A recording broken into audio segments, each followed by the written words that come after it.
বিশ্বাস করতে পারছেন? মে মাস সবে শুরু হলো, অথচ আমাদের এই গাছটিতে অলরেডি আম পাকতে শুরু করেছে।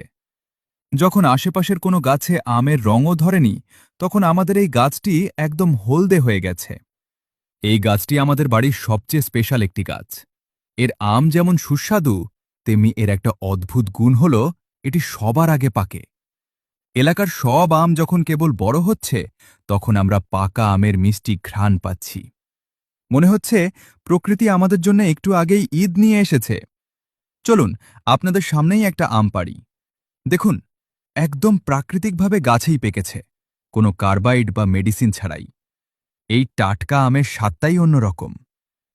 উম জাস্ট অসাধারণ মিষ্টি। একদম আঁশ নেই বললেই চলে, এবং মুখে দিলেই মিলিয়ে যাচ্ছে। যারা আগে আগে পাকা আম খেতে ভালোবাসেন, তারা নিশ্চয়ই এখন আমাকে হিংসে করছেন। আপনাদের এলাকায় কি কোনো আম পেকেছে, নাকি আমাদের এই গাছটিই চ্যাম্পিয়ন? কমেন্টে জানান। ভিডিওটি ভালো লাগলে শেয়ার করবেন, এবং আমাদের এই স্পেশাল আম গাছের জন্য একটা লাইক তো পাওয়াই যায়। দেখা হবে পরের ভিডিওতে।